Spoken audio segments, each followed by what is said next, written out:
আসসালামু আলাইকুম রহমতুল্লাহ। আলহামদুলিল্লাহ, সবাই কেমন আছেন? আশা করি সবাই ভালো আছেন। তো গত ক্লাসে আমরা বিভিন্ন ধরনের স্যালাইন নিয়ে আলোচনা করেছিলাম। আজকে আলোচনা করব যে স্যালাইনের ভিতরে কোন কোন ধরনের ইনজেকশন ব্যবহার করা যায়। তো তার পূর্বে একটি কথা না বললে নয়, আমাদের এক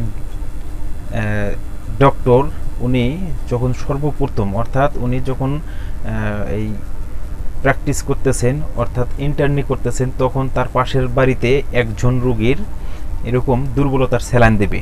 তো দুর্বলতার স্যালাইন দেবে, উনি দেখছে, প্রেশার পালস চেক আপ করে দেখার পরে ওই স্যালাইনটি দিবে, এমনকি দিছে। দেওয়ার পরে স্যালাইনের পরিমাণটা মিনিটে আপনার হলো 40 থেকে 60 ফোঁটা, 80, 120 ফোঁটা পর্যন্ত দেওয়া যায়। তো উনি 50 ফোঁটা বা 60 ফোঁটার মতো করে দিছেন। দেওয়ার পর তো কিছুক্ষণ পরে ওই বাড়িতে মনে করেন যে ওই রোগীর কাঁপুনি উঠছে, অর্থাৎ রোগী এইভাবে ঝিকতেছে, অর্থাৎ কাঁপুনি এবং খিঁচুনি উঠতেছে, অর্থাৎ এখানে তার এই স্যালাইনটের যাওয়ার পরিমাণটা বেশি হয়ে গেছে, এর কারণে কাঁপাকাঁপি শুরু হয়ে গেছে। তো রোগীর লোকজন চিল্লাফালা শুরু করছে, তখন তাকে ডাক দিছে। ডাক দিলে উনি কোনো বুদ্ধি না পাওয়ার ফলে তাদের যে ডায়েরিটা, অর্থাৎ এখানে এই নোট খাতাটা বাহির করছে। বাহির করে দেখার পর দেখতেছে যে এইখানে যদি এরকম কোনো রিয়াকশন হয়ে যায়, সাথে সাথে এখানে ডেক্সামেথাসোন ইনজেকশন দিলে ঠিক হয়ে যায়। তো তাৎক্ষণিক উনি একটি ডেক্সামেথাসোন ইনজেকশন নিয়ে ওই স্যালাইনের ভিতরে পুশ করে দিলেন। কিছুক্ষণ পরে রোগীটা ঠিক হয়ে গেল। এই যে দেখেন নোট করার গুরুত্ব কত।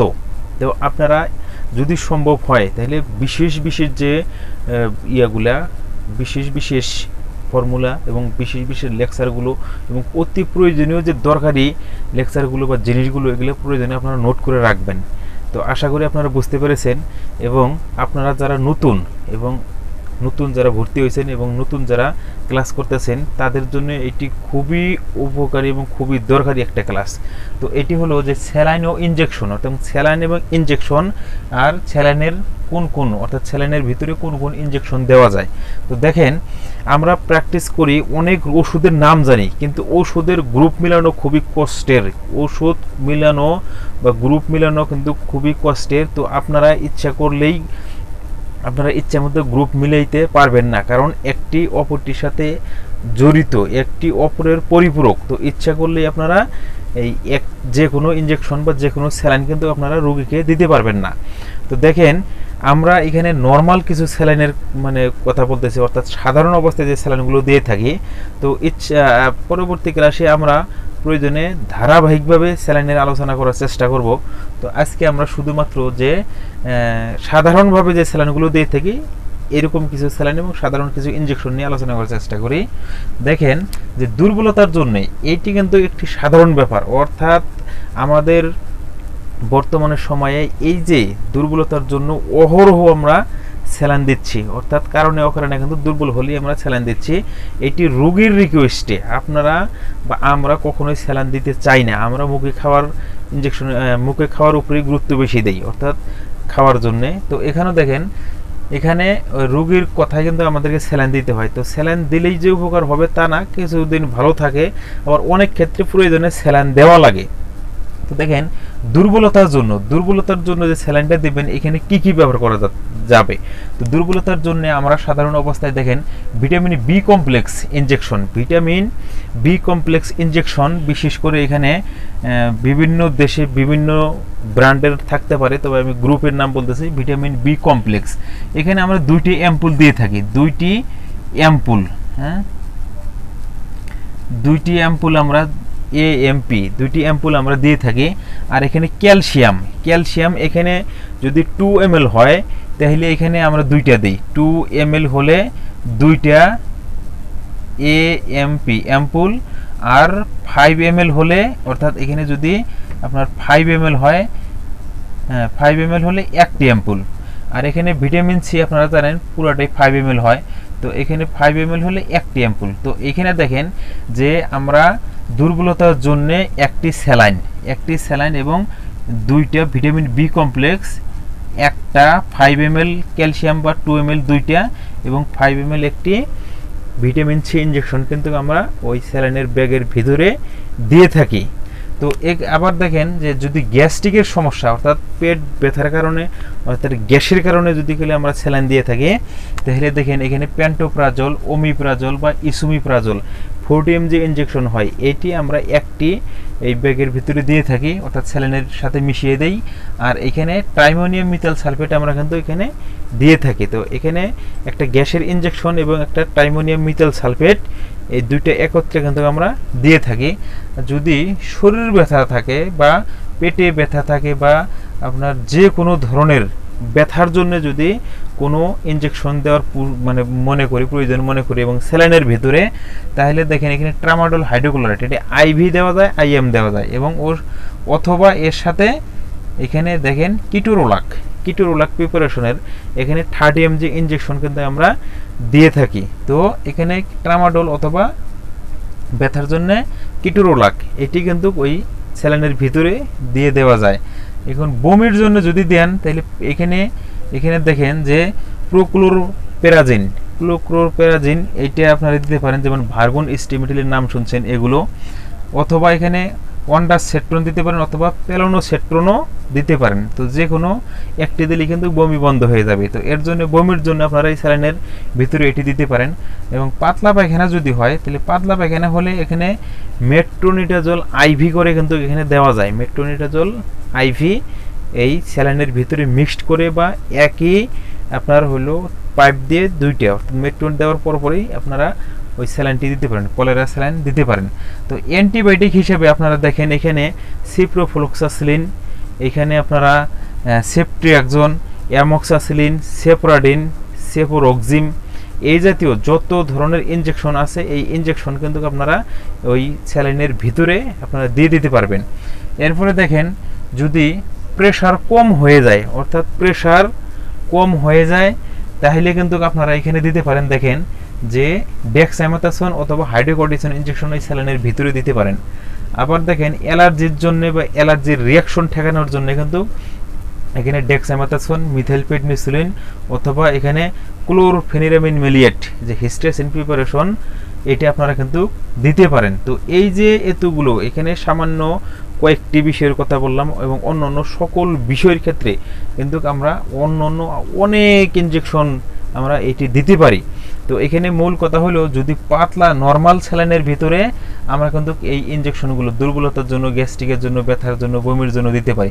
কিন্তু পাতলা পায়খানার জন্য অবশ্যই কিন্তু এখানে আপনার সোডিয়াম ক্লোরাইড, পটাশিয়াম ক্লোরাইড অথবা আমরা যেটা 9,5 স্যালাইন নামে চিনি বা হার্টম্যান স্যালাইন নামে চিনি এইগুলো কিন্তু আপনারা দিতে পারেন।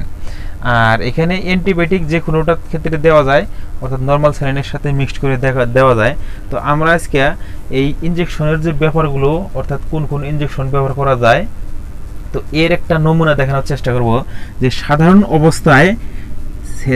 অবস্থায় যেভাবে স্যালাইন দিয়ে থাকি আমরা অর্থাৎ সাধারণ অবস্থায় যেভাবে স্যালাইন দিয়ে থাকি তার মধ্যে অর্থাৎ শরীর যদি দুর্বল থাকে তাহলে দেখেন একত্রে এখানে এক ব্যাগ স্যালাইন অর্থাৎ স্যালাইনের সাথে একটা স্যালাইনের সাথে সেট অর্থাৎ স্যালাইন সেট করার পরে দেখেন এখানে বি কমপ্লেক্স 2টা, ক্যালসিয়াম একটা, এখানে ভিটামিন সি একটা, এখানে পিপিআই অর্থাৎ গ্যাস্ট্রিকের, এখানে আমরা গ্যাস্ট্রিকের দেখিয়েছি যে এখানে দেখেন পেন্টোপ্রাজল, ওমিপ্রাজল, ইসোমিপ্রাজল অর্থাৎ গ্যাস্ট্রিকের একটা।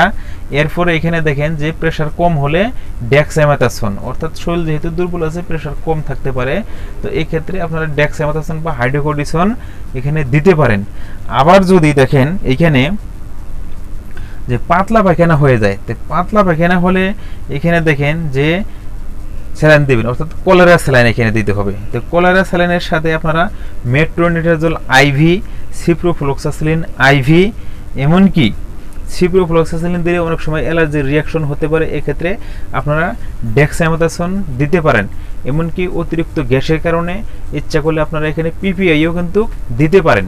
তো দেখেন যে কারণে আপনারা স্যালাইন দেন না কেন এখানে দেখেন যে ভিটামিন, ক্যালসিয়াম এবং ভিটামিন সি দিতে পারবেন। এখানে প্যান্টোপ্রাজল অথবা প্যান্টোপ্রাজল, ওমিপ্রাজল, ইসোমিপ্রাজল দিতে পারবেন। এখানে ট্রাইমোনিয়াম মিথাইল সালফেট দিতে পারবেন। এখানে কিটোরোলাক ইনজেকশন দিতে পারবেন। এখানে বমির জন্য আপনারা ওয়ান্ডারসেট্রন নিরাপদ ওষুধ এটা আপনারা দিতে পারেন। এখানে পাতলা পায়খানার জন্য অর্থাৎ এখানে পাতলা পায়খানাটার বাদ দিয়ে পাতলা পায়খানার যে বাদ দিয়ে আপনারা এখানে অ্যান্টিবায়োটিক, এখানে সেফট্রিয়াক্সন অ্যান্টিবায়োটিকটা এর সাথে অ্যাড করে দিতে পারবেন।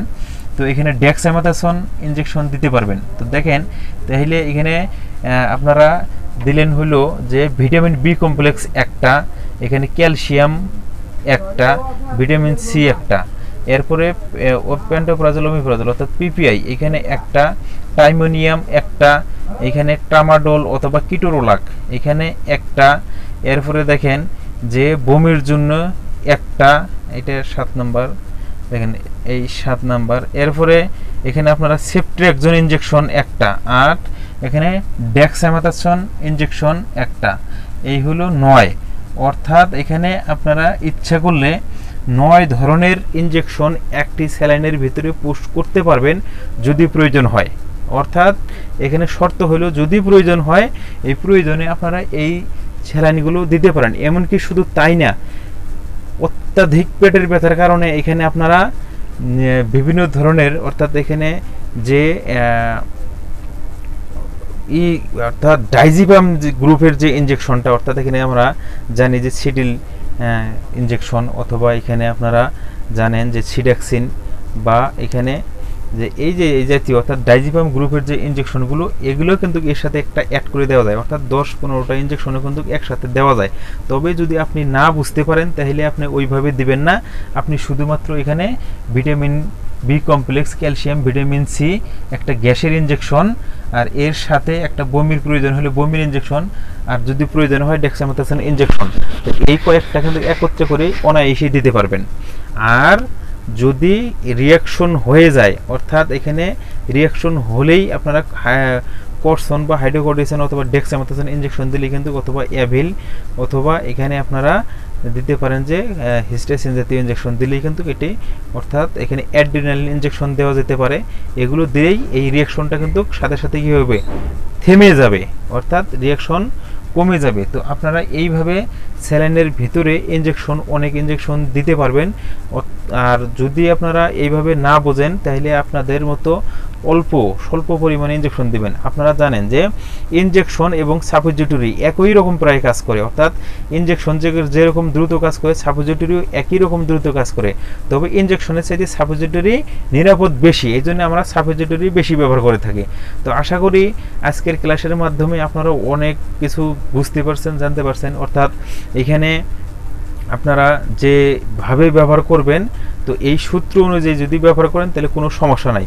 কিন্তু এর বিপরীতে করলে ইনজেকশন কিন্তু খুবই রিয়াকশন এবং ভয়াবহ অবস্থা হতে পারে। যেমন দ্রুত কাজ করে তেমনি দ্রুত রিয়াকশন হতে পারে। তো যদি আশঙ্কা করেন, বুঝতে না পারেন, প্রয়োজনে আপনারা যে জানে তার কাছে জিজ্ঞাসা করবেন, অথবা ভালো করে জেনে বুঝে তারপরে এই স্যালাইন ইনজেকশন দেওয়ার চেষ্টা করবেন। তো আজ এ পর্যন্তই। সবাই ভালো থাকবেন, সুস্থ থাকবেন। আল্লাহ হাফেজ।